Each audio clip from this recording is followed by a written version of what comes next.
Hello friends, स्वागत है आपका आपके अपने YouTube channel the future coaching पर। मैं विवेक आप लोगों के लिए लेके आया हूं एक और सेशन। जैसा कि आप जानते हैं, हमारे चैनल पे आपको आगामी उत्तर प्रदेश पुलिस कांस्टेबल की जो भर्ती परीक्षा का एग्ज़ाम होने वाला है, जो कि आपका शेड्यूल्ड है 23, 24, 25, 30, 31 अगस्त को। उसके लिए हमने आपके लिए एक मॉक टेस्ट की सीरीज़ शुरू करी है, जिसमें हमने अब तक लगभग 5 से 6 मॉक टेस्ट आपके सभी सब्जेक्ट्स के 1 बाय 1 हमने डाल रखे हैं। तो अगर आप चैनल पे पहली बार आए हैं तो चैनल को सब्सक्राइब करेंगे, साथ में बेल आइकन दबा लेंगे। मैं हूं विवेक, आप लोगों के लिए लेके आया हूं एक और सेशन। आज है हमारा मॉक टेस्ट नंबर 6, जो कि रहने वाला है मैथमेटिक्स का। आप जानते हैं मैथमेटिक्स के भी यहाँ पे 19 टू 20 क्वेश्चन आते हैं, और 19 टू 20 क्वेश्चन की ही हम आपके लिए मैथमेटिक्स की सीरीज आपको करा रहे हैं। तो इससे पहले कि अगर आपने सेशन नहीं देखे हैं, वो मॉक टेस्ट आपने अभी अटैम्प्ट नहीं किए हैं, तो आप पहले उन मॉक टेस्ट को भी अटैम्प्ट कीजिए और फिर आप कंटिन्यू हमारे साथ जुड़े रहिए। आपकी जो तैयारी है, अगर आपको लगता है कि अभी आपकी तैयारी में कोई कमी है, तो आपको मॉक टेस्ट के अगर आप मॉक टेस्ट को सोल्व करते हैं तो कहीं ना कहीं आपकी जो कमी है वो आपकी थोड़ी सी सुधर जाएगी, और आपसे जो है जो क्वेश्चन आपसे नहीं बनता है, हो सकता है आपको क्वेश्चंस वो करने आ जाएं। अब क्या है, अब आप चैप्टर बाय चैप्टर नहीं पढ़ सकते हैं, क्योंकि चैप्टर में पढ़ने में कहीं ना कहीं समय लगता है, फिर उसकी प्रैक्टिस में समय लगता है। तो अब आप क्या कर सकते हैं, मिक्स क्वेश्चन की सीरीज जो कि मॉक टेस्ट के माध्यम से हम करा रहे हैं आपको, और जो एग्जाम में आने वाले क्वेश्चन हैं वही हमारे मॉक टेस्ट का जो है वो हिस्सा रहते हैं।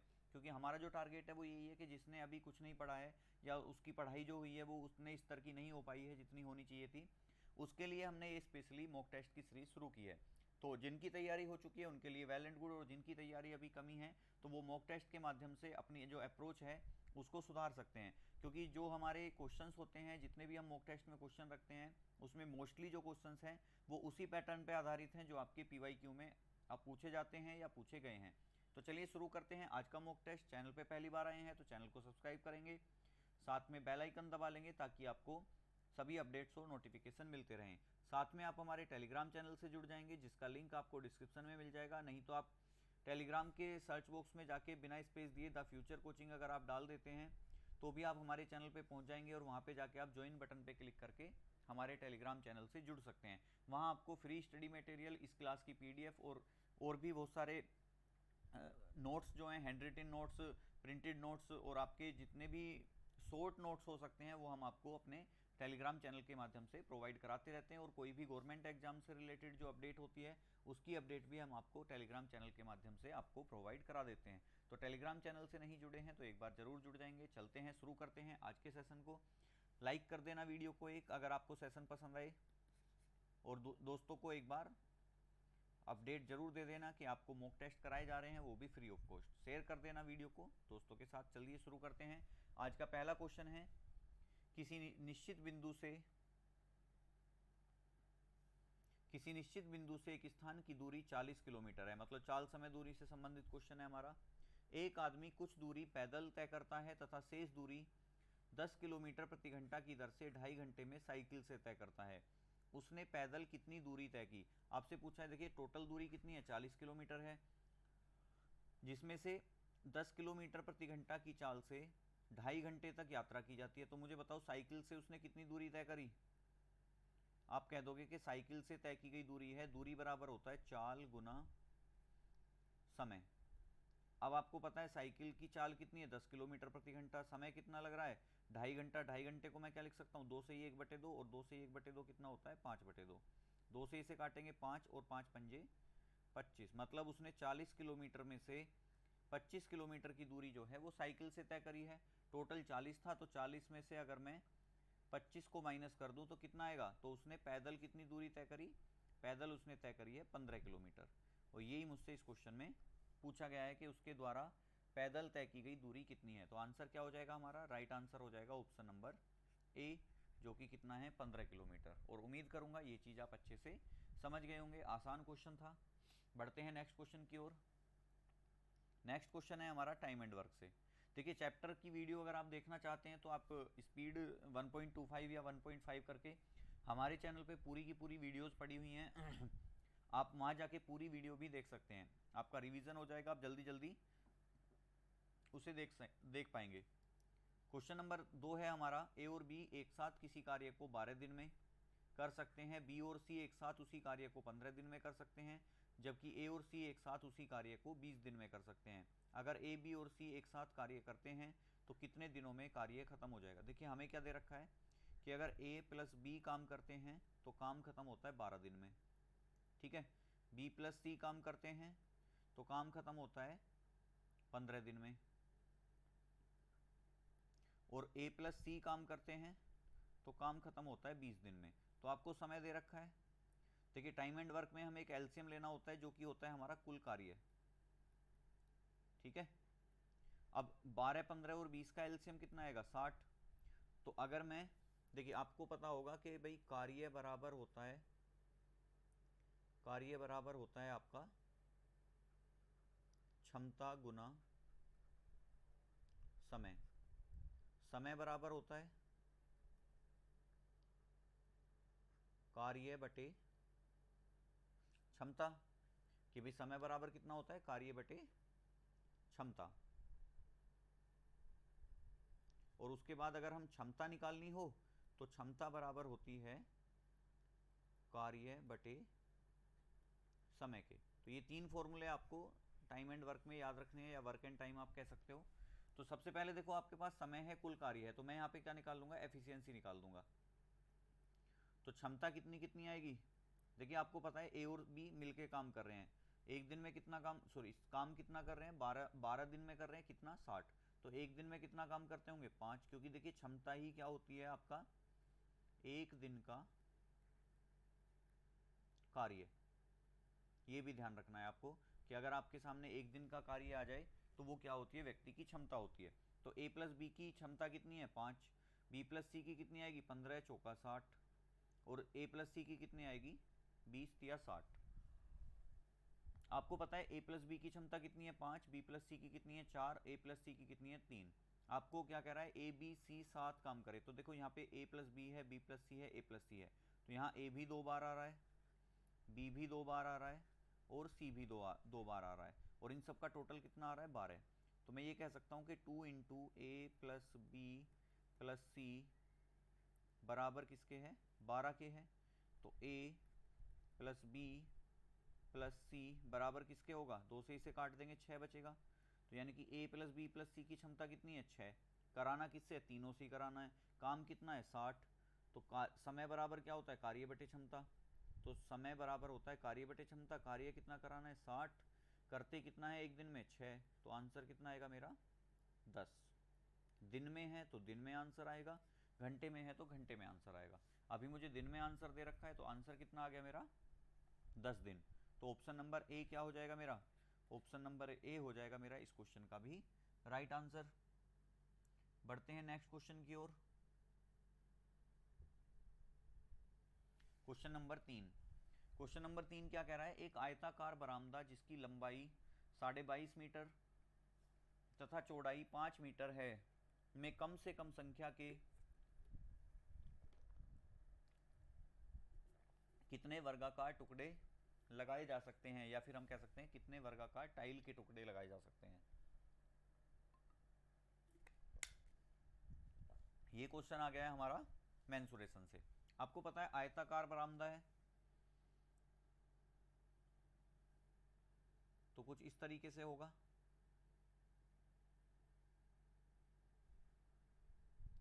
ठीक है। इसकी लंबाई कितनी है 22.5 मीटर और चौड़ाई कितनी है 5 मीटर, ठीक है। लेकिन हमसे क्या कह रहा है, कम से कम संख्या के कितने वर्गाकार टुकड़े लगाए जा सकते हैं। देखिए जब भी हमें किसी टाइल की संख्या निकालनी हो तो सबसे पहले हमें टाइल की माप निकालनी होगी। वर्गाकार टाइल निकालनी है तो हम क्या करेंगे 22.5 और 5 का एचसीएफ ले लेंगे, क्योंकि वो बड़ी से बड़ी जो संख्या आएगी वो यही आएगी। अब 22.5 और 5 का एचसीएफ लेना है तो पहले डेसिमल हटाना पड़ेगा, तो ये बन जाएगा मेरा 225/10 और ये बन जाएगा 5। और 5 में जब मैं बेस लगाऊंगा तो क्योंकि मुझे बेस सेम करने होते हैं तो 50/10। अब 50 और 225 का एलसीएम कितना आएगा, एचसीएफ कितना आएगा आपको पता है, 50 से तो कटेगा नहीं लेकिन 25 से कट जाएंगे, तो ये आएगा मेरा 25 बटे, और इसका एलसीएम लेंगे तो 10 आएगा, तो ये बनेगा मेरा 2.5, कि भाई इनका एचसीएफ कितना आ गया मेरा 2.5, ठीक है। अब मुझसे पूछा क्या, ये तो मेरा माप आई है उसकी, किसकी, टाइल की, टाइल की माप आप कैसे निकालोगे, एचसीएफ से निकालोगे, ठीक है। लेकिन मुझसे पूछा है संख्या के टुकड़े लगाए जा सकते हैं। अब संख्या के लिए मुझे क्या करना होगा, बरामदे का क्षेत्रफल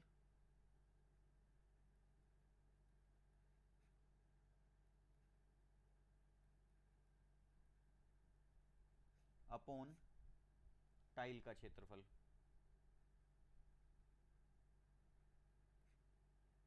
टाइल कह दो या टुकड़े कह दो, बात एक ही है। देखिए हम टाइल से सोल्व कर रहे हैं इसे,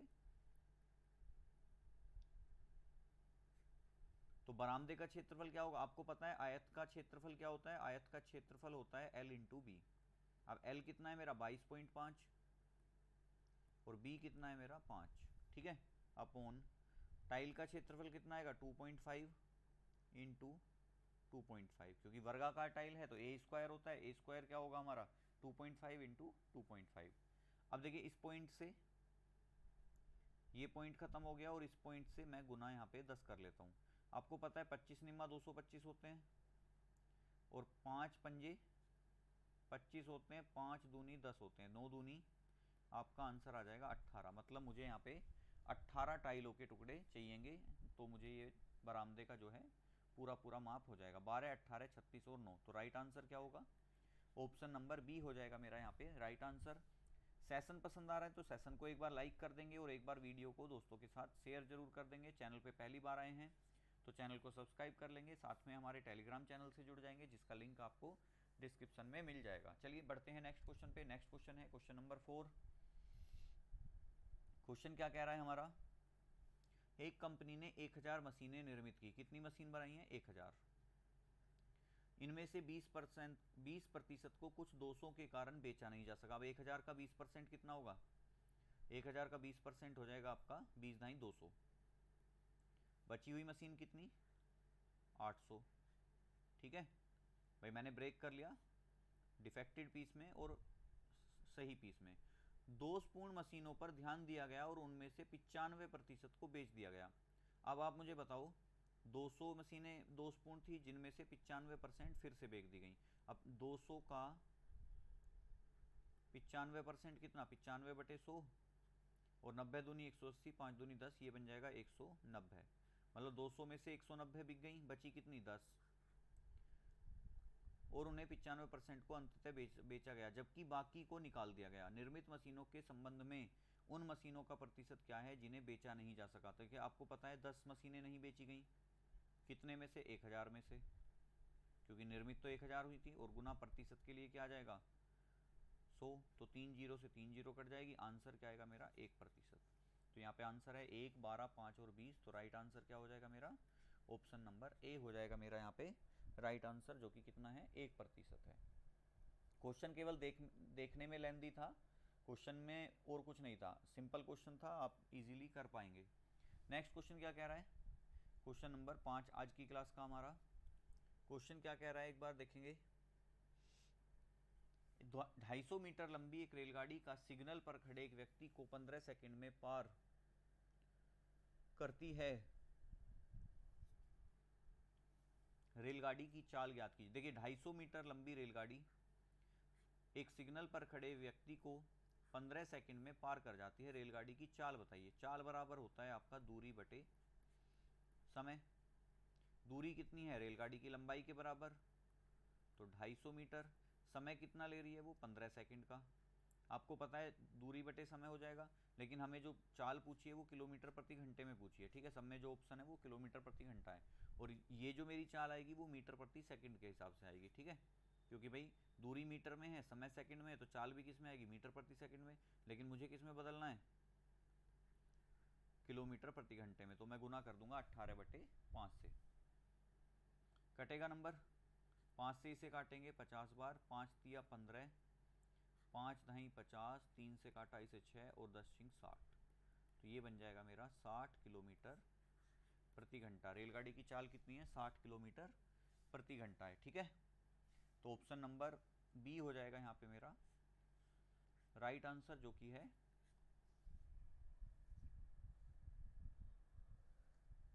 आपका 60 किलोमीटर प्रति घंटा। तो उम्मीद करता हूँ ये चीज़ आपको बहुत अच्छे से समझ आ रही होंगी, किस तरीके से हमारी अप्रोच होनी चाहिए किसी क्वेश्चन को करने की, वो आप अच्छे से यहाँ पे समझ पा रहे होंगे। बढ़ते हैं नेक्स्ट क्वेश्चन पे। नेक्स्ट क्वेश्चन क्या कह रहा है हमारा, दो संख्याओं का एचसीएफ 11 तथा एलसीएम 7700 है। यदि इनमें से एक संख्या 275 हो तो दूसरी संख्या ज्ञात कीजिए। देखिए एलसीएम और एचसीएफ पे ये क्वेश्चन बहुत आता है। इसका जो सॉल्यूशन बनता है वो बनता है आपका एलसीएम इंटू एचसीएफ बराबर first number into second number. ठीक है, अब देखो एलसीएम कितना है 7700, एचसीएफ कितना है 11, पहली संख्या कितनी है भाई, एक संख्या 275 है, और हमसे क्या पूछा है, सेकंड नंबर पूछा है।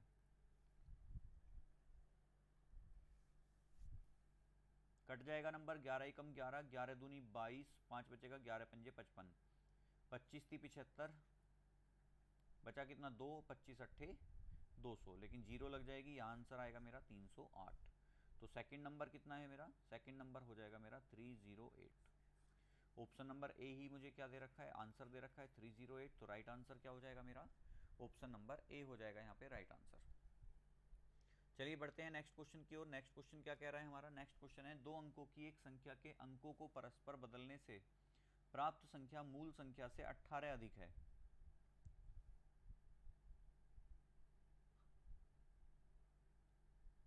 संख्या के अंकों का योग 6 हो तो मूल संख्या क्या है। देखिए सबसे पहले मैं ये देखूंगा कि संख्या के अंकों का योग कितना है, 6 है। तो इस टाइप का जब भी आपके सामने कोई क्वेश्चन आए आप तुरंत ऑप्शन पे पहुंच जाना कि ऑप्शन जो है आपको ये क्वेश्चन जल्दी से करा देंगे। दो अंकों की एक संख्या के अंकों को परस्पर बदलने से प्राप्त संख्या मूल संख्या से 18 अधिक है। ठीक है, संख्या के अंकों का योग 6 है तो मूल संख्या बतानी है। अब देखो सबसे पहले मैं ये देखता हूँ कि अंकों का योग 6 आ रहा है। अगर मैं यहाँ पे अंकों का योग कर रहा हूँ तो 9 आ रहा है, खत्म। 4 और 2 6, 3 और 3 6, 4 और 2 6, ये ठीक है।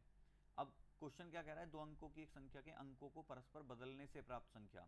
अब देखिए अगर मैं 24 को बदल दूं तो 42 आएगा, आएगा कि नहीं आएगा, कि अगर मैं 24 के अंकों को बदल दूंगा तो कितना बनेगा 42, और बदलने से प्राप्त संख्या मूल संख्या से 18 अधिक हो जाती है। तो क्या ये 18 आ रहा है, 24 10 34 10 44 और कितना, सॉरी 24 10 34 6 40 और 2 42, बिल्कुल 18 अधिक भी है। तो मेरा आंसर क्या हो जाएगा, 24 ही हो जाएगा। लेकिन मेरे पास 33 भी है, अब 33 के अंकों को बदलूंगा तो 33 ही रहेगा, तो ये भी खत्म। हाँ 42 के अंकों को बदलता हूँ तो प्राप्त संख्या कितनी होगी 24। तो ये 18 अधिक ना होकर 18 कम हो गई, तो यहाँ ये वैसे गलत हो गया। तो आंसर क्या बना मेरा 24। तो राइट आंसर क्या हो जाएगा इसका, ऑप्शन नंबर बी। तो इस टाइप के क्वेश्चन आपको जब भी क्वेश्चन परीक्षा में दिखे तो आपको तुरंत क्या करना है, विकल्पों का सहारा ले लेना है, और विकल्पों से आपके ये क्वेश्चन बहुत आसान हो जाते हैं। चलिए बढ़ते हैं नेक्स्ट क्वेश्चन पे।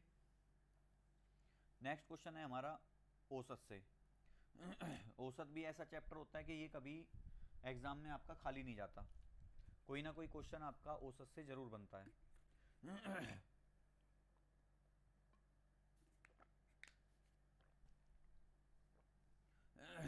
चलिए क्वेश्चन क्या कह रहा है, 20 पुरुषों का औसत वजन 32 किलोग्राम है। देखिए 20 पुरुष हैं जिनका औसत वजन कितना है 32, तो मैं ये कह सकता हूँ टोटल कितना होगा, योग कितना होगा उनका 640, क्योंकि योग बराबर क्या होता है, औसत गुना संख्या। तो औसत गुना संख्या बराबर क्या आ गया, योग। भाई 32 दूनी 64। जब दो पुरुष ए और बी शामिल किए जाते हैं तो भाई पुरुषों की संख्या कितनी हो जाएगी 22, तो औसत वजन 34 किलोग्राम हो जाता है, तो 34 हो जाता है। तो 22 चौक 88 का 8 हासिल को 8, 22 दिए 66 और 4 70 4 74। तो यानी कि जब दो पुरुष और शामिल हो जाते हैं तो टोटल वजन कितना हो जाता है आपका 748। तो दो लोगों के आने से वजन में कितना चेंज आया, कि आप कह दोगे 8 में से 0 गया 8, 4 में से 0 गई 4 और 7 में से 6 गया 1, यानी कि वजन में कितना चेंज आया 108। यानी कि ए प्लस बी के वजन का योग कितना है 108 है। अगर औसत पूछता तो मैं 2 से डिवाइड करके आंसर दे देता, लेकिन उसने कहा यदि बी का वजन 40 किलोग्राम है तो ए का वजन बताइए। तो अगर मैं ए प्लस 40 बराबर 108 करता हूँ तो ए कितना आएगा 108 माइनस 40, और 40 घटाएंगे जब इसमें से तो 60 और 8 68 बच जाएगा। तो ए का वजन कितना बचा भाई, 8 में से 0 गया 8 और 10 में से 4 गए 6, तो ए का वजन है आपका 68 किलोग्राम। तो राइट आंसर क्या होगा 68 64 56 और 42। तो राइट आंसर हो जाएगा मेरा ऑप्शन नंबर ए जो कि कितना है 68 किलोग्राम ही है। तो इस क्वेश्चन का राइट आंसर क्या था हमारा 68 किलोग्राम। बढ़ते हैं नेक्स्ट क्वेश्चन की ओर। नेक्स्ट क्वेश्चन क्या कह रहा है हमारा, नेक्स्ट क्वेश्चन है औसत उसका रेशो का। रेशो से भी आपसे देखिए क्वेश्चन पूछा जाता है बहुत। कह रहा है यदि ए अनुपात बी बराबर 3:4, मतलब ए रेशो बी कितना है हमारा 3:4 है, और बी रेशो सी कितना है हमारा 4:5 है, तो ए अनुपात सी का मान ज्ञात कीजिए। देखिए ये तो क्वेश्चन बहुत आसान है। ए की वैल्यू कितनी है 3, बी की वैल्यू कितनी है 4, बी की वैल्यू यहाँ भी कितनी है 4, और सी की वैल्यू कितनी है यहाँ पे 5। तो अगर मैं ए रेशो बी रेशो सी निकालता हूँ तो क्या बन जाएगा 3:4:5। मुझसे क्या पूछा है ए और सी, तो ए का अनुपात कितना है 3, सी का कितना है 5, तो ए अनुपात सी बराबर कितना आ जाएगा 3:5। तो राइट आंसर क्या हो जाएगा हमारा ऑप्शन नंबर बी हो जाएगा हमारा यहाँ पे राइट आंसर। लेकिन मैं आपको इसके साथ साथ देखिए एक क्वेश्चन और बताता हूँ कि एक क्वेश्चन आपके सामने ऐसे आएगा कि ए अनुपात बी बराबर 2:3 और बी अनुपात सी बराबर 5:7। तो आपसे पूछ लेगा ए अनुपात बी अनुपात सी, मतलब सम्मिलित अनुपात पूछता है आपसे। अब इस टाइप के क्वेश्चन का आपको क्या क्या है, अब देखो यहाँ पे बी कितना है 3 है, यहाँ पे बी कितना है 5 है, जबकि बी का नेचर तो सेम होना चाहिए। अगर यहाँ 3 है तो यहाँ भी 3 होना चाहिए, यहाँ 5 है तो यहाँ भी 5। तो इसे हम सेम करेंगे। कैसे करेंगे, ए अनुपात बी कितना है 2:3 और बी अनुपात सी कितना है 5:7। ठीक है, अब जो खाली खाली जगह हैं उनमें उनके पास वाला नंबर डाल दो। जैसे सी की खाली जगह थी तो मैंने 3 लिख दिया, यहाँ पे ए की खाली जगह है तो मैं 5 लिख दूंगा। और देखो ये क्वेश्चन अगर आप सिंपल करोगे तो ए बी सी वाला तो आसान है, लेकिन अगर इसमें डी ऐड कर दे ई ऐड कर दे तो कहीं ना कहीं डिफिकल्ट हो जाते हैं। तो 5 दूनी 10, 5 तिया 15 और 7 तिया 21। तो यहाँ ए अनुपात बी अनुपात सी कितना बनेगा आपका 10:15:21। तो फिलहाल जो हमारे क्वेश्चन का आंसर था वो क्या था ए अनुपात सी 3:5। लेकिन मैंने आपको एक क्वेश्चन और बताया है जो आपका इस तरीके से करना है, मतलब आप ए बी सी का सम्मिलित अनुपात कैसे निकालोगे। जो आपका अप्रोच होना चाहिए वो यही होना चाहिए जो मैंने आपको अभी बताया है कि आप खाली जगह जो होंगी, जैसे यहाँ पे सी वाली खाली जगह थी तो मैंने सी की जगह 3 भर दिया, यहाँ ए वाली खाली जगह थी तो मैंने ए की जगह 5 भर दिया। ठीक है, चलिए बढ़ते हैं नेक्स्ट क्वेश्चन पे। नेक्स्ट क्वेश्चन है क्वेश्चन नंबर 10। कह रहा है एक कैंप में 1200 स्काउटों के लिए 20 दिन की भंडार व्यवस्था थी। 5 दिन बाद 300 स्काउट चले गए, अब भंडार कितने दिन में समाप्त होगा। आपको पता है 5 दिन तक तो 1200 लोगों ने खाया है, टोटल कितने दिन का राशन था 20 दिन का, तो 20 दिन में से 5 दिन तो उन्होंने खा लिया। तो भाई अगर 1200 लोग होते तो ये खाना बचे हुए कितने दिन चलता 15 दिन। लेकिन हुआ क्या भाई, ये बन गया m1, ये बन गया हमारा d1, और बराबर किसके होगा m2 इंटू d2 के। अब देखिए आपको पता है 300 चले गए तो 1200 में से 300 गए, कितना बचा 900। कितने दिन और चलेगा, d2 की वैल्यू मुझसे पूछिए। तो देखो 2 जीरो से 2 जीरो कट गई, 3 तिया 9, 3 चौक 12, 3 पंजे 15, 5 चौक 20। तो d2 बराबर कितना आ गया मेरा 20। यानी कि ये जो भोजन है अब कितने दिन चल जाएगा 20 दिन चल जाएगा, 15, 25, 20 और 28। तो राइट आंसर क्या हो जाएगा मेरा ऑप्शन नंबर बी हो जाएगा यहाँ पे 20 दिन। बी देखिए अभी हमारा सीक्वेंस चेंज हो रहा है। चलिए मैं इसे ठीक ही कर लेता हूँ, बच्चे कंफ्यूज हो जाते हैं। हालांकि रेलवे जो पूछता है ना, रेलवे में आपको ऐसे ही ऑप्शन मिलते हैं। तो चलिए ऑप्शन सी क्या हो जाएगा मेरा करेक्ट आंसर हो जाएगा ऑप्शन नंबर सी। ठीक है, लेकिन रेलवे में जो होता है वो ऑप्शन आगे पीछे हुए रहते हैं, ए का बी कर देगा, बी का डी कर देगा, सी का ए कर देगा, तो इस तरीके से वो इंटरचेंज कर देता है ऑप्शन को। वहाँ पे हमें क्वेश्चन की सॉल्यूशन के साथ साथ ऑप्शन को भी ध्यान रखना होता है। चलिए नेक्स्ट क्वेश्चन क्या है।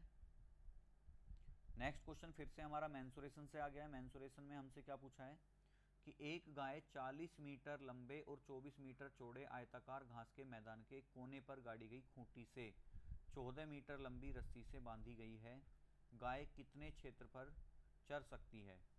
देखिए आपको पता है कि भाई एक आयताकार खेत है इस तरीके से, ये इसकी लंबाई है और ये इसकी क्या है, सही से बना लेते हैं थोड़ा सा।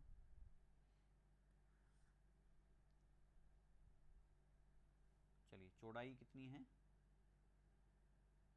जितनी भी होगी फिलहाल हम इसे बना लेते हैं। ठीक है, कुछ इस तरीके से आयताकार मैदान है। अब कह रहा है 40 मीटर लंबा, मतलब लंबाई कितनी है 40 मीटर है और चौड़ाई कितनी है इसकी 24 मीटर। इस तरीके से आयताकार घास के मैदान के कोने पर गाड़ी गई खूंटी से, अब ये मान लो ये खूंटी है, यहाँ पे कोने पे गाड़ रखी है और इसकी रस्सी कितनी है 14 मीटर की है। तो आपको पता है वो 14 मीटर देखो इधर जा सकती है,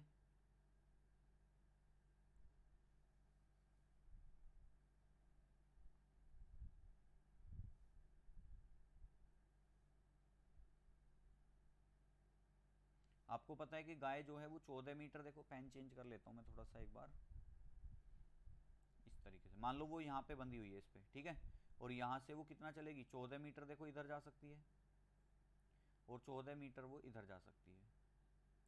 तो आप देख रहे होगे कि यहाँ पे एक इस तरीके से सर्कल बन जाएगा और अगर हम ध्यान से देखें तो ये एक सर्कल का 90 डिग्री पोर्शन आ रहा है, ठीक है। और आपको पता है सर्कल का जो टोटल पोर्शन होता है वो 360 होता है, यानी कि हम कह सकते हैं कि ये एक वृत्त का चौथाई हिस्सा अपने चराई में काम ले लेगी। अब आपको पता है वृत्त का त्रिज्या कितनी है, ये देखो परिधि से केंद्र को मिलाने वाली रेखा त्रिज्या कहलाती है, ये कितनी है 14, ये भी कितनी है 14। तो आपको पता है वृत्त का चौथाई हिस्सा खा लिया इसने, और वृत्त का क्षेत्रफल कितना ये जो भी एरिया होगा वो एक वृत्त का चौथाई क्षेत्रफल के बराबर होगा। आपको पता है वृत्त का क्षेत्रफल क्या होता है पाई आर स्क्वायर, और अगर मेरा 1/4 है तो मैं इसका कितना लूँगा 1/4, यानी कि मेरा जो घास के मैदान का क्षेत्रफल आएगा जो उसके द्वारा चरा गया है वो 1/4 पाई आर स्क्वायर आएगा।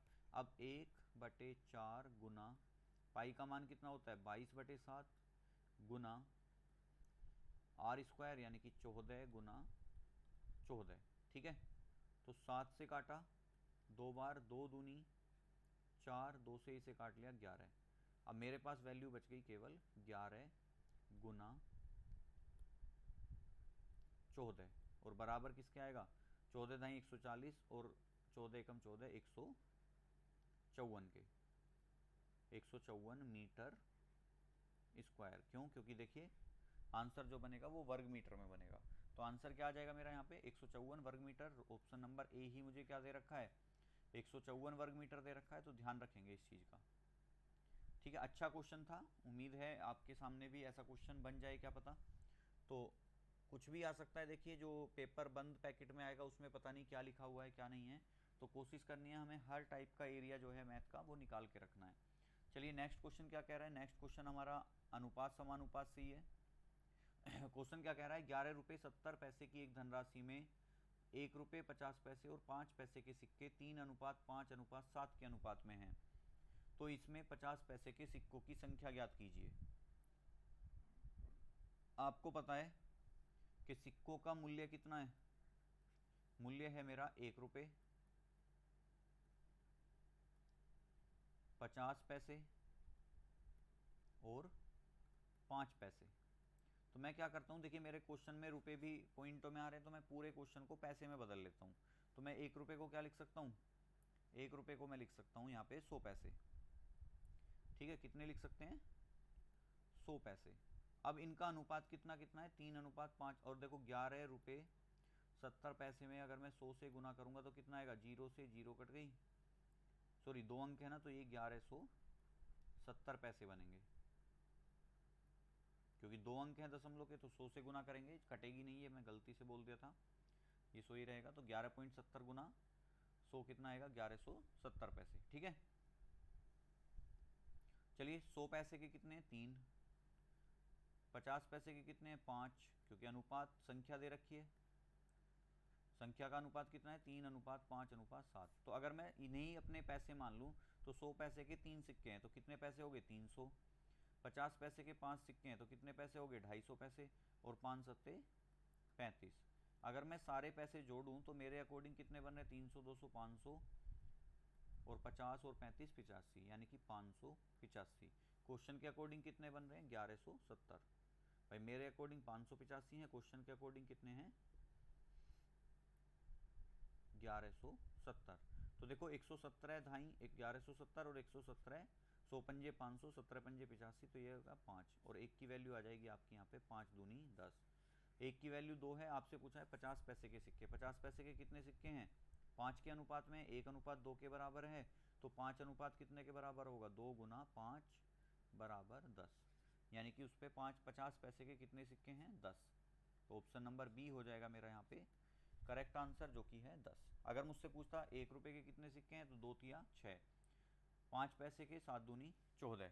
तो जिसका भी मुझसे अमाउंट नंबर पूछा है उसी की मैं उठा के गुना कर देता। ठीक है, नेक्स्ट चलते हैं। नेक्स्ट है हमारा क्वेश्चन नंबर 13।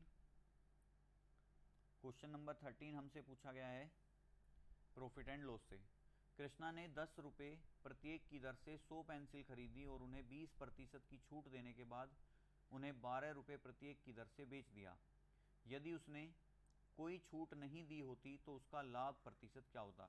आपको पता है 10 रुपये प्रत्येक की दर से 100 पेंसिल खरीदी, तो सीपी कितना हो जाएगा उसका? 10 गुना 100 बराबर 1000 रुपये, मतलब उसने टोटल खर्चा कितना किया? 1000। अब कह रहा है उसने 12 रुपये प्रत्येक की दर से बेच दिया 20% छूट के बाद। अगर एसपी मेरा 12 रुपये है तो एमपी कितना रहा होगा? क्योंकि 20% की छूट मिली है, तो गुना 100/80, क्योंकि 20% की छूट है। 20 पंजे 100, 20 चौक 80, 4 तिया 12, 5 तिया 15, यानी कि उसका मार्क प्राइस कितना रखा था उसने? 15। अब कितनी पेंसिलें थी? 100 पेंसिल। चाहो तो आप यहीं से कर सकते हो कि 10 रुपये की चीज़ 15 रुपये में बेच रहा है। कितने भाई? सीपी कितना था एक पेंसिल का? 10। अब कह रहा है कि यदि वो छूट ना देता तो उसका लाभ प्रतिशत कितना? तो एसपी कितना होता उसका? 15 होता। तो 5 की छूट, 5 का लाभ किस पे? 10 पे, गुना 100। जीरो से ये जीरो कट गई, 5 ढाई 50, तो उसका लाभ प्रतिशत कितना हो जाता? 50% हो जाता। ऑप्शन नंबर डी क्या हो जाएगा मेरा राइट आंसर। तो हमें यहाँ पे देखो इसकी ज़रूरत भी नहीं पड़ी, इस चीज़ की हमें ज़रूरत ही नहीं हुई, क्योंकि जितना लाभ 1 पे मिलेगा उतना ही 2 पे मिलेगा, उतना ही 3 पे मिलेगा। ये सारा लाभ जो है वो बराबर बराबर आएगा। चलिए बढ़ते हैं नेक्स्ट क्वेश्चन पे।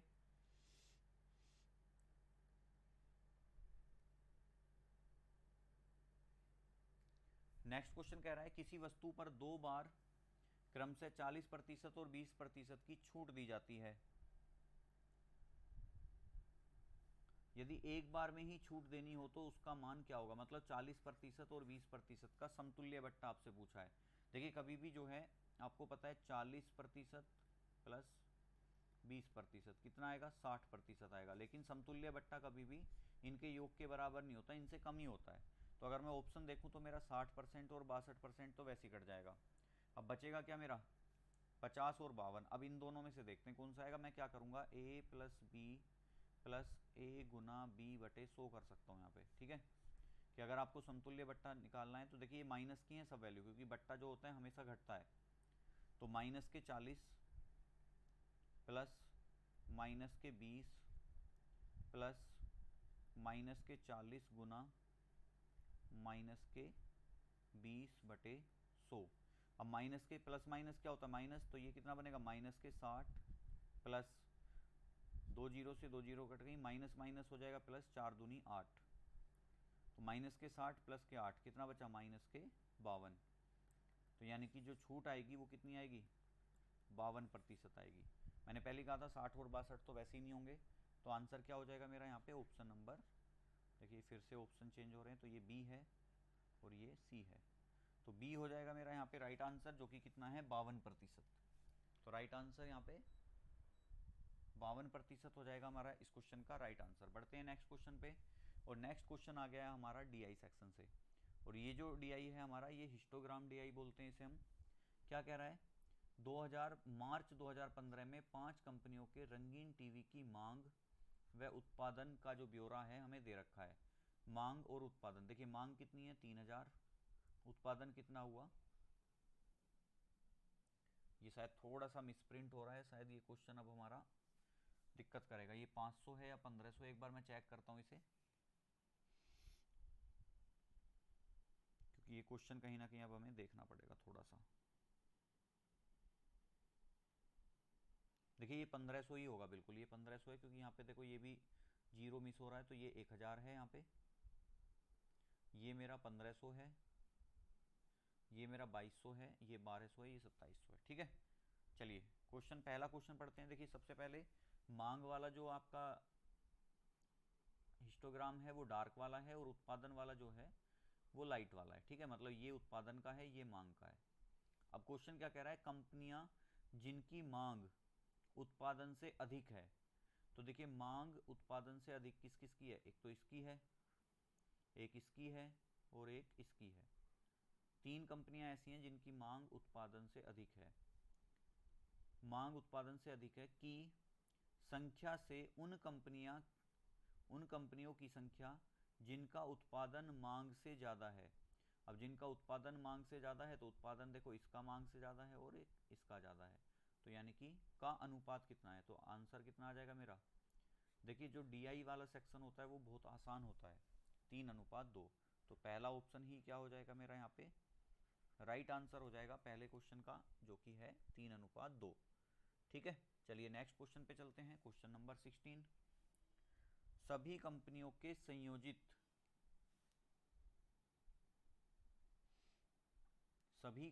के संयोजित टीवी की औसत मांग एवं औसत उत्पादन के मध्य अंतर बताना है। मतलब हमें औसत मांग और औसत उत्पादन का अंतर बताना है। अब देखो पहले हम मांग का औसत निकाल लेते हैं, ठीक है। 3000,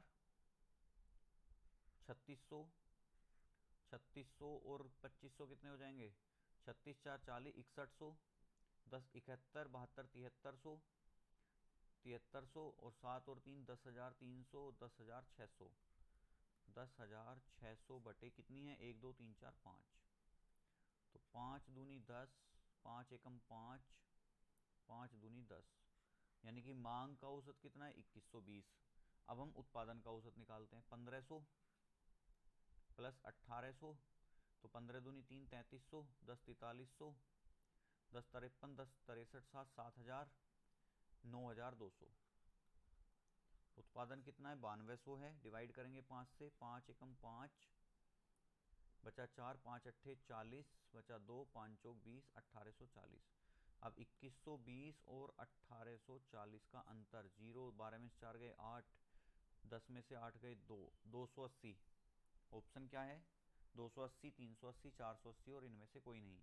तो यहाँ राइट आंसर क्या हो जाएगा हमारा, ऑप्शन नंबर ए हो जाएगा यहाँ पे हमारा इस क्वेश्चन का राइट आंसर, जो कि कितना है 280। तो क्वेश्चन नंबर सेकंड का आंसर क्या हो जाएगा हमारा 280। बढ़ते हैं नेक्स्ट क्वेश्चन पे। नेक्स्ट क्वेश्चन क्या कह रहा है, कंपनी बी द्वारा निर्मित टीवी की मांग। तो कंपनी बी ने कितनी टीवी की मांग करी है, 1800। कंपनी बी द्वारा निर्मित टीवी की मांग कितनी है, 1800। कंपनी सी द्वारा निर्मित टीवी की मांग का कितने प्रतिशत है, सी द्वारा मांग कितनी है 2700, तो 1800 बटे 2700 गुना 100, तो 2 जीरो से 2 जीरो कट गई, 9 दूनी 18, 9 तिया 27, तो ये बन जाएगा आपका 200 बटे 3। यही है ना क्वेश्चन, कंपनी बी द्वारा निर्मित टीवी की मांग। देखिए हमने उल्टा कर दिया, मांग पूछा है उसने। चलिए जल्दी देख लिया हमने, मांग उत्पादन का निकाल रहे हैं जबकि हम। कंपनी बी द्वारा निर्मित टीवी की मांग, तो बी द्वारा मांग कितनी है 600। कंपनी सी द्वारा निर्मित टीवी की मांग, सी की मांग कितनी है 2500, तो बटे 2500 गुना 100, 2 जीरो से 2 जीरो कट गई, 25 दूनी 50, बचा 10, 25 चौका 100, तो यहाँ आंसर कितना आएगा मेरा 24% आएगा आंसर। तो 24 30 40 इनमें से कोई नहीं, तो यहाँ राइट आंसर क्या हो जाएगा मेरा 24% हो जाएगा मेरा यहाँ पे सही आंसर। तो इस क्वेश्चन का राइट आंसर क्या है हमारा 24%, ऑप्शन नंबर ए हमारा सही आंसर था। नेक्स्ट क्वेश्चन पे चलते हैं। नेक्स्ट क्वेश्चन है हमारा सीआई से। क्वेश्चन क्या कह रहा है, एक भवन निर्माता 2550 रुपये चक्रवृद्धि ब्याज की दर पर उधार लिए, जो उसे 2 वर्षों के अंतराल में बराबर वार्षिक किस्तों में वापस करने थे। प्रत्येक किस्त कितने रुपए की है। तो यहाँ तो सबसे पहले हमें रेट ऑफ इंटरेस्ट भी तो मिलना चाहिए। रेट ऑफ इंटरेस्ट इसने दिया नहीं, और रेट ऑफ इंटरेस्ट इसका बनेगा, एक बार मैं चेक कर लेता हूँ, 4%। ठीक है, चक्रवृद्धि ब्याज की 4% दर पर। ये ध्यान रखना है आपको। देखिए हो जाती है थोड़ी सी टाइपिंग में एरर। तो ये कितना है आपका 4% वार्षिक दर है। 4% वार्षिक दर पर उधार लिए जो उसे 2 वर्षों के अंतराल में बराबर वार्षिक किस्तों में देने हैं। देखिए सीआई की किस्त आप कैसे करोगे, सबसे पहले तो रेट कितना है 4% है, 4% का फ्रैक्शन करेंगे तो ये कितना होगा 1/25। ठीक है, अब हम क्या करेंगे, एक तरफ लिखेंगे प्रिंसिपल, ध्यान से समझना, एक तरफ लिखेंगे हम मूलधन और एक तरफ लिखेंगे किस्त। किस्त जो होती है हमेशा मूलधन में ऊपर जो अंश होता है वो जुड़ के आती है। तो मूलधन अगर 25 है तो किस्त कितनी 26। अब 2 साल की बात कर रहा है तो 2 साल के लिए हम क्या करेंगे, इसका वर्ग करेंगे। तो 25 का स्क्वायर 625 और 26 का स्क्वायर 676। लेकिन उसने कहा है कि भाई 2 वर्षों के अंतराल में बराबर की वार्षिक किस्त। अब एक किस्त 26 की, एक 676 की, तो मैं ऊपर वाली संख्या में गुना कर लेता हूँ 26 की।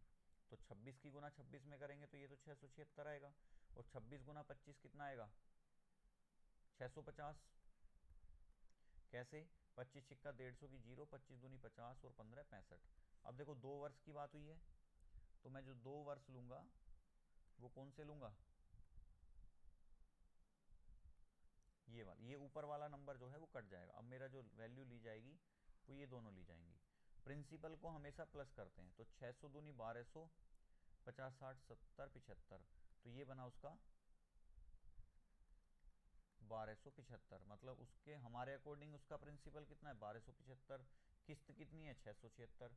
अब आपको पता है उसने उधार कितने लिए थे 2550, तो हम कह सकते हैं कि 1275 की वैल्यू कितनी है 2550। एक की वैल्यू कितनी आएगी आपको पता है 1200 का डबल 2400, 75 का डबल 150, तो ये बन जाएगा एक की वैल्यू आएगी 2। ठीक है, हमसे पूछा है प्रत्येक किस्त कितने रुपए की। आपको पता है हमारे अकॉर्डिंग किस्त कितने की थी 676, और हमारे एक की वैल्यू कितनी है क्वेश्चन के 2 के बराबर है। तो 676 की वैल्यू भी कितनी आएगी 676 गुना 2। तो 2 छिक्का 12 का 2 2 आ रहा होगा लास्ट में, तो ये रहा आंसर। 2 छिक्का 12, 2 सत्ते 14 और 1 15, और 2 छिक्का 12 और 1 13। तो आंसर क्या बनेगा 1352। तो राइट आंसर हमारे इस क्वेश्चन का क्या है 1352। और उम्मीद करूंगा आज का सेशन जो है आपको पसंद आया होगा और आप इस सेशन को एंजॉय कर रहे होंगे। नेक्स्ट क्वेश्चन पे चलते हैं। नेक्स्ट क्वेश्चन है हमारा परसेंटेज से, जिसमें कि हमारा चुनाव वाले क्वेश्चन है। चलिए सोल्व करते हैं। कि 2 उम्मीदवारों के बीच हुए एक चुनाव में ए को कुल वैध मतों में से 72% मत प्राप्त हुए। कुल मतों में से 25% अवैध मत हैं।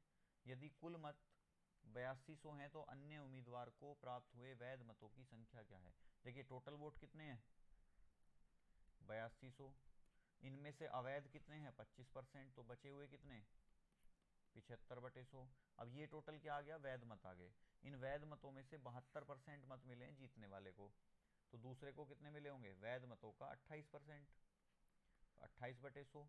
तो 2 जीरो से 2 जीरो कट गई, 25 थी 75, 25 चौका 100, 4 से काटा 7 बार, ये बन गया मेरा 82 गुना 7 गुना 3। अब 7 या 21, 21 दूनी 42 का 2, तो देखो ये रहा 2। आंसर तो यही आना है फाइनली। इतने में ही हो जाएगा क्वेश्चन। यही अप्रोच होनी चाहिए हमारी क्वेश्चन को करने की, कि हम शॉर्ट में क्वेश्चन करें। अब देखो 21 दूनी 42 का 2 हासिल कितना 4, 21 अट्ठे 168 और 4 172। लो अभी कुछ हमने नया करा, वही तो आया 1722। तो मेरा राइट आंसर क्या हो जाएगा यहाँ पे 1722 हो जाएगा मेरा यहाँ पे राइट आंसर। बढ़ते हैं नेक्स्ट क्वेश्चन की ओर, और ये हमारा आज के सेशन का लास्ट क्वेश्चन है। और सेशन अगर आपको अच्छा लगा है तो एक बार जोर से शेयर कर देंगे दोस्तों के साथ, और एक बार लाइक कर देंगे पूरे सेशन को। ठीक है, चलिए क्वेश्चन है, किसी वस्तु का अंकित मूल्य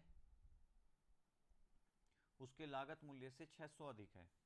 दुकानदार 12.25% की छूट देता है और 17.5% का लाभ कमा लेता है। देखो अगर मैं इस क्वेश्चन को रेशो से सोल्व करूं तो आपको पता है 12.25 यानी कि 12 से ही 1/4, और ये बन जाएगा 12 चौक 48 और 1 49/400। ठीक है, मतलब अगर MP 400 है तो SP कितना है, क्योंकि MP से SP आता है 49 कम यानी कि ये बन जाएगा 351। ठीक है, मैं इसे सही से लिख देता हूँ यहाँ पे कि अगर MP 400 है तो SP कितना होगा, 351। ठीक है, अब आगे क्या कह रहा है, 17.5% का लाभ। लाभ हमेशा CP पे मिलता है, तो हम CP को यहाँ पे एक और कॉलम बना लेते हैं। 17.5 यानी कि 17 सही 1/2, 17 दूनी 34 और 1 35/200। 5 से काट लेंगे, 5 सत्ते 35, 5 से काटा 5 चौक 20, यानी कि 40 की चीज आप कितने में बेच रहे हो, 47 में। ठीक है, अब देखिए SP पहले 351 है, फिर 47 है। उस वस्तु का लागत मूल्य पूछा है हमसे, तो अगर मुझे SP को तो सेम करना पड़ेगा, तो मैं क्या करता हूँ, ऊपर कर लेता हूँ मैं गुना 47 से, और नीचे गुना कर दूंगा मैं 351 से। अब देखो आपकी अप्रोच क्या होनी चाहिए, आपको पता है किसी वस्तु का अंकित मूल्य उसके लागत मूल्य से 600 अधिक है, मुझे केवल MP और CP की वैल्यू चाहिए। तो 47 गुना 4, मैं इन्हीं की गुना करता हूँ, 4 सत्ते 28, 4 चौक 16, 17 18, 1880। और 351 गुना 4 करेंगे, 4 एकम 4, 4 पंजे 20, 4 तिया 12 और 2 14। ठीक है, जीरो आ जाएगी एक, इसमें भी तो जीरो आनी चाहिए कहीं, 4 सत्ते 28, 2 जीरो आएंगी देखो, क्योंकि 400 में 2 जीरो है ना। तो 18,800। अब कह रहा है कि किसी वस्तु का अंकित मूल्य उसके लागत मूल्य से 600 अधिक है। आपको पता है अंकित लागत मूल्य कितना है, 14,040, और अंकित मूल्य कितना है, 18,800। कितना अंतर आ रहा है कि 18,800 में से, कैलकुलेटिव है सवाल, देखिए बिल्कुल, जीरो 10 में से 4 गए 6, और 7 में से जीरो गए 7, और ये कितना आ जाएगा आपका, 18 में से 14 गए 4। अब 4760 की वैल्यू कितनी है, 600।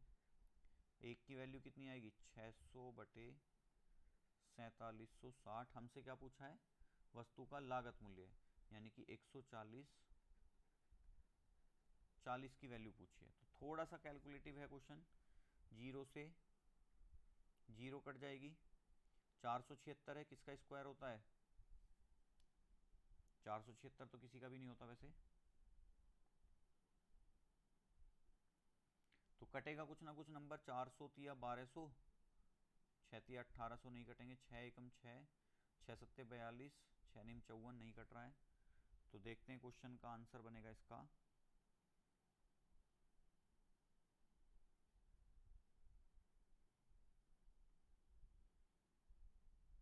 इस क्वेश्चन का आंसर बनना चाहिए, क्वेश्चन कहीं ना कहीं इसमें मिस्टेक हो गई है शायद, क्योंकि ये नंबर कट ही नहीं रहे हैं। दोबारा से करके देखते हैं, चलो एक बार।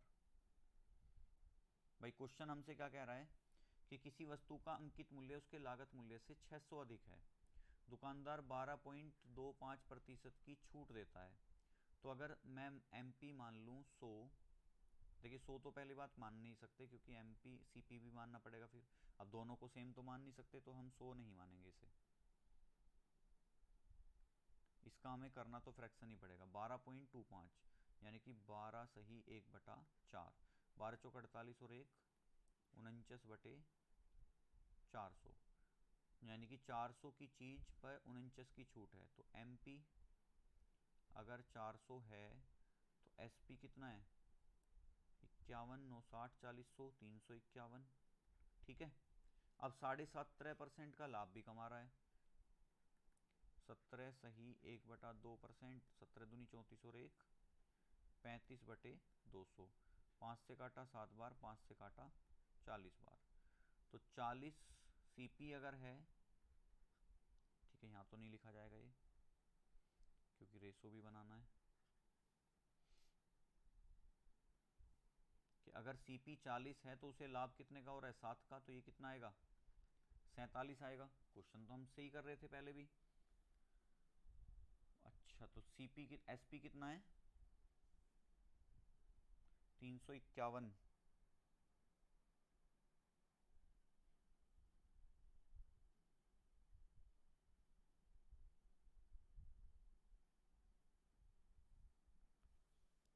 इसमें करना तो देखो यही है, अभी भी मैं वही करूँगा, इसमें कुछ नया नहीं करूँगा। यहाँ 47 की मल्टीप्लाई और यहाँ 351 की मल्टीप्लाई। तो अगर मैं गुना करता हूँ 4 एकम 4, 4 पंजे 20 की 0, 4 तिया 12 और 2 14, 0 40। ये कितना आएगा? 4 सत्ते 28 का 8, हासिल को 2, 4 चौक 16, 17 18। MP कितना है? 18,800। CP कितना है? 14,040। इन दोनों का अंतर कितना आएगा? इन दोनों का अंतर आएगा आपका 4760। ठीक है, और 4760 की वैल्यू हमें कितनी दी गई है? 600। तो अगर एक की वैल्यू निकालेंगे हम तो कितनी आएगी? 600 बटे 4760। हमसे क्या पूछा है? उस वस्तु का लागत बताइए। तो लागत मूल्य कितना होता है? 14,040। तो गुना कर देंगे इसमें हम। तो आंसर देखिए मेरे अकॉर्डिंग तो इसका आंसर जो है 1769.74 आना चाहिए। जब हम इसे सोल्व करेंगे तो आंसर इसका 1769.74 आना चाहिए, लेकिन ऑप्शन हमारा कोई सा मैच नहीं हो रहा है, तो हम यही आंसर छोड़ देते हैं यहाँ पे। हो सकता है कोई टाइपिंग एरर हो गया हो, इसमें कुछ ना कुछ तो इसमें एरर हुआ है, तभी ये आंसर गलत आ रहा है। अगर मैं चेक करना चाहूँ, देखो सबसे पहले तो देखो इसमें 17.5% नहीं है, क्योंकि मैं अगर ओरिजिनल क्वेश्चन देख रहा हूँ तो वो 17% है। अब हो जाएगा ये, देखो कि MP 400, SP 351, CP कितना? 17% का लाभ है तो 100/17, 100 से 117। और देखो अब ये आसान हो जाएगा कि अगर मैं इधर 1 की गुना करूं और इधर 3 की गुना करूं तो ये कितना हो जाएगा? 400, 100 तिया 300, 17 ती 51, 351, और ये कितना हो जाएगा? 300। अब हो जाएगा ये 300 से कितना MP ज़्यादा है? 100। 100 की वैल्यू कितनी है? 600। 1 की वैल्यू कितनी? 6। हमसे पूछा है CP कितना है? CP कितना है? 300। तो 6 गुना 300 बराबर 1800। तो यहाँ देखिए आंसर भी आ जाएगा हमारा, ऑप्शन नंबर डी क्या हो जाएगा आंसर। तो ये जो देखिए ये जो है हमारा 17.5%, ये एक्चुअल में कितना था? 17% है। ठीक है, तो 17% से हमारा ऑप्शन कितना आ रहा है? 1800। तो यहाँ पे टाइपिंग एरर था, ये 0.5 नहीं है, यहाँ पे केवल 17% है। चलिए कोई बात नहीं, हमारा जो आंसर है वो 17.5 से कितना आ रहा है? 1769.74। दोनों ही आंसर हमारे ठीक हैं, बस हमने करेक्शन कर लिया तो आंसर 1800 आ गया, नहीं तो इतना ही था। तो उम्मीद है आज का सेशन आपको पसंद आया होगा, और अगर सेशन पसंद आया है तो वीडियो को एक बार लाइक कर देंगे और दोस्तों के साथ इसे शेयर करना न भूलें।